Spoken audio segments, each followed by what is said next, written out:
tawag ko sa inyo, kapopi. Okay. Mga kapopi, so ngayon ay maulan. Wala tayong magagawa. Actually, I'm planning to do something in my garden, kaya lang hindi ko makat ang grass kasi malakas ang ulan, and it would be raining pala. It would be raining this coming days. Sabi niya the whole week daw ulan. So pag ganitong maulan guys, or mga kapopi, pag ganitong maulan mga kapopi, wala tayong magawa kasi I cannot cut my grass, I cannot do anything outdoor. So most probably the thing that I can do, maglinis na lang tayo ng bahay. So ayun pwede natin gawin guys. Although ginagawa naman natin yan palagi, ako pati si Mrs. Pagka ganitong maulan, we can do other things. Maybe we can sort things out sa basement, or yung mga gamit na hindi kailangan i-sort natin, or we'll do some vacuuming, change beddings, do laundry, stuff like that, or cooking. Although part naman ng vlog natin yung mga cooking, or part ng lifestyle natin, ayun ang pwede natin gawin mo if we have this kind of crazy weather guys.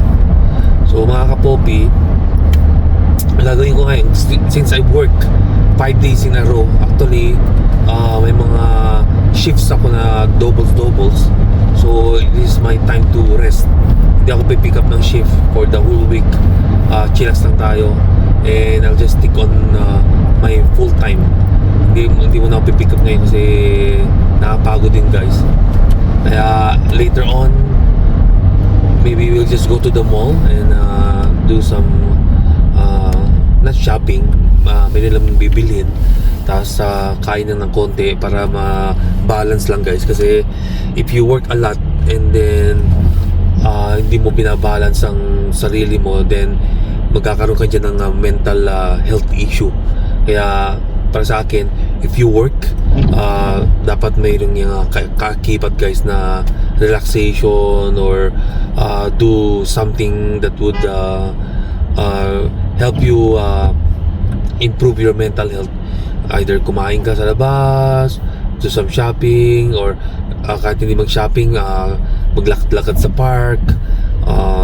In travel, you can do traveling, pero hindi naman palagi kasi it's expensive, and then at the same time you really need to save money pagka magta-travel ka.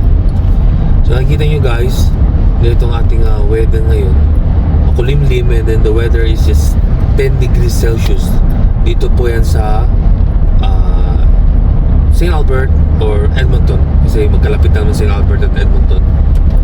At basang-basa guys ang grass. And the last time I want to cut my grass, nasa work naman ako. Ngayon gusto kong i-cut, hindi naman makakat guys kasi ang haba ng kuhan, ang haba ng araw ng ulan. So wala tayong makagawa guys. So while I'm driving, I'm just going to do a shout out as usual dyan sa pamilya natin. Dyan kay Auntie Belen, Uncle Dennis dyan sa Florida, dyan kay Ate Ria, Uncle Melvin dyan sa Montreal, kay Ate Alin dyan sa San Francisco or San Jose, kina Ate Rose dyan sa California, Ate Aida dyan sa Florida, sa Georgia dyan kay Auntie Dita, kay Ate Joy dyan sa Chicago, and sino ba? Basta lahat ng kamag-anak ko dyan sa abroad, kay Auntie Lucy of course dyan sa New Zealand na kararating lang dito 2 weeks ago. And I'm happy that we're able to make her happy, and then she really had a good vacation because we took her to the Rockies guys. Kasi pag once nagpunta ka dito sa Alberta, pag hindi mo napasyalan ng Rockies, parang hindi ka rin nakapag Alberta, or hindi ka rin nakapag Banff, or I would say na hindi mo na experience ang Canadian feeling pagka nakarating ka ng Rockies guys. So it's just magical. Pag once narating mo yung lugar, it's just yung gaya ng sabi ko the last time, it's just like a slice of heaven kasi napakaganda guys. Kaya I would say na magastos papunta doon, mahal, pero it's a good experience pagka makarating ka doon kasi hindi lahat nakakapunta, hindi lahat nakakarating sa ganung kagandang lugar guys. So itong ulan, sabi nila it will be the whole week. So sana makasingit tayo ng isang araw na pwede tayong mag-cut ng grass. But I doubt it guys, kasi pagka umulan, of course the grass will be wet, and if I use the lawnmower, the grass will stick on the blades guys, and I cannot really cut the whole lawn totally, kasi nga paputol-putol ngayon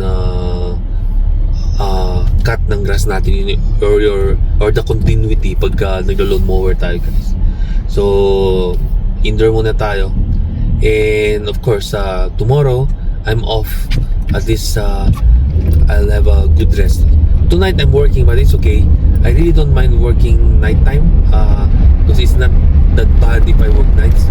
If I pick up evenings, and that's the time that I would say it's pretty tiring, strenuous, kasi busy sa hospital, or if I pick up somewhere else, busy sa pasyente, you know.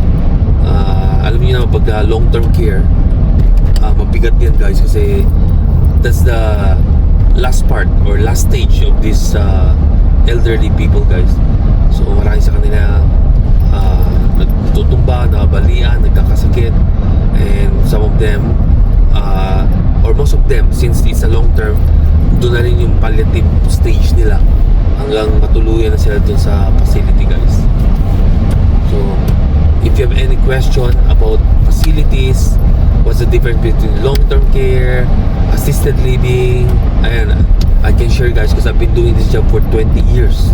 Kaya malawak ang experience natin dyan guys. Kung magkatanong kayo about elderly facility, home for the aged, I'm the right person to talk to, kasi we've been exposed. We had a lot of experience dealing with elderly people guys. So ayun guys, it's 7:31. Left St. Albert around 7:20. So most probably I'll reach home around, it's close to 15-20 minutes. Nasa bahay na tayo. Hindi ko lang mapakita sa inyo ngayon ang lugar, kasi I think I got my Osmo here. So I would say pwede ko pakita sa inyo. I can turn this on guys. Sandali lang. Wag na lang, baka huliin tayo ng police. I'll just use one camera for now. Ang weather dito guys, there's no such thing as a nice weather, kasi ang weather natin mga kapopi is always crazy here in Edmonton. That's why if we got sunlight, better enjoy that day. Malas lang guys if you're working that day, but even 2 days and 3 days of good weather, we're already appreciative dito, kasi ang weather nga dito hindi talaga klaro guys. Ngayon parang minsan parang gusto ko na nang lumabas na naka-sleeveless na ang kabila long sleeve, o kaya naka-long pants ang kabila short pants, kasi ang weather talaga is unpredictable. And it's always a good thing if you have umbrella inside your car, or jacket, or yung shovel mo guys, iwan mo lang sa loob. I know that summer is approaching, walang snow, but I just leave everything at the back of my in the trunk, kasi gaya ngayon I need to have an umbrella in the car. So I always have an umbrella with me, kasi nga anytime guys uulan. And then pag summertime guys, magugulat ka rin kahit summertime dito umuulan, o kaya ang lakas ng hangin. So if you're outdoor, kung nagre-relax ka later on, you'll end up like getting into your car or looking for a best place where you can hide from rain or go inside the tent, kasi ganito nga ang weather dito. The country is nice, the country is great. It's just the weather na ang kalaban natin dito guys, kasi pabago-bago. Kaya marami din dito yung tao guys na pagka ang weather pabago-bago, yung kanilang isip guys naapektuhan din yung mental health nila, and they also got mood swings. Just sa facility where I work, pagka ganito ang mga matanda, malungkutin, and some of them they're pissed off, and you know, anything can change. So ayan ang possibilities of their behavior if you work in a facility like home for the aged guys. And I've been doing nights for 20 years. Imagine you guys, 20 years. And I'll be hitting 21 years next year. Siyempre, tapos ng 21 years, diba? But it's a long journey, guys, but I enjoy what I'm doing because you give care to people who are in need. At hindi lahat, guys, na bibigyan ng pagkakataon na mag-alaga ng ibang tao. Of course, it's a pretty tough task, but you know, you just need to be patient and hardworking. Ayun talaga pinaka-importante dito, guys. You need to work your ass. Kasi nga wala kang mararating talaga pag hindi ka magsisikap. Is how life works here in Canada. Need to work hard. Sa atin pwede ka mag-chillax dito, hindi, because you need to pay bills, you have deadlines to meet, and so on and so forth. So papakita ko sa inyo saglit ang ating weather, guys. Okay, antok na ako, guys. Sandali lang. So this is our weather for today. It's mostly rainy, guys, and it's 9 degrees. And look at our environment right now. Basang-basa ang damo. And how can I cut the grass kung ganito kabasa ang ating grass, guys? Yan ang ating kaganapan ngayon dito sa Edmonton, guys. A few moments later. Hello, guys, nakauwi na tayo. So papakita ko lang sa inyo ang ating backyard. Although nakita nyo ito sa previous vlogs ko, guys, pakita ko lang sa inyo ang ating basang kapaligiran, guys. So it's pretty wet. And I cannot cut my grass. As you can see, guys, I got my lawnmower over there. Diyan ko pinark. Kasi nga, I'm excited to cut the grass kasi mahaba na. So for now, maiiwan natin mga grass natin na ganun kahaba, guys. At hahaba pa siya ng haba kasi nga hindi natin makat. And nandun yung ating barbecue gazebo, guys. I'm glad na kahit mahangin hindi siya nililipad kasi yung gazebo natin, yung cloth, may pagka-loose siya. Kaya, kasi kung masikip siya, parang nabubutas siya kasi hinihila siya. Ngayon, parang it just goes with the flow. Kaya ifot pa rin ang ating gazebo, mga kapopi. So, ito ang ating kaganapan ngayon, guys. It's mostly indoor. Ito ang magagawa natin. At nakikita nyo naman ang apple tree natin, guys. So, green na green. So pretty soon lalabas yung mga prutas. But yung harvest season natin, guys, mga July pa. Ayan ang harvest season natin in July or first week of August. Kaya pag pupunta dito sa Nateria, maabutan pa nila yung mga apples yan kung matutuloy sila. Then I also have here my maple tree. So yung nakikita niyo yung mga leaves na yan, guys. Ayan ang maple leaf, which is the national emblem of Canada, guys. Yan ang ating garden na tambay muna ngayon at hindi natin magagawa, hindi natin maayos, guys. Hindi natin ma-enjoy ang ating deck kasi ulan. And I'm sure na in few days time gaganda din ang weather natin at ma-enjoy natin kahit papaano pag dumating ang summer, guys. Makapag charcoal grill, tapos makakain tayo dito and we can use the hammock again. And I also have my propane gas doon, guys. Ayan. Para kung magandang panahon, mainit, pwede natin gamitin itong ating pergola. I'm just going to swing this up to here. And then, makaka-picnic tayo dyan. Then I also got my fire pit.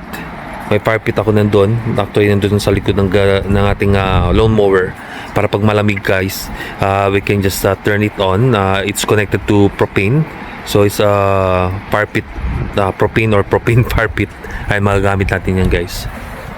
So mga kapopi, pasok na ako sa bahay. At nabasa ng tsinelas ko.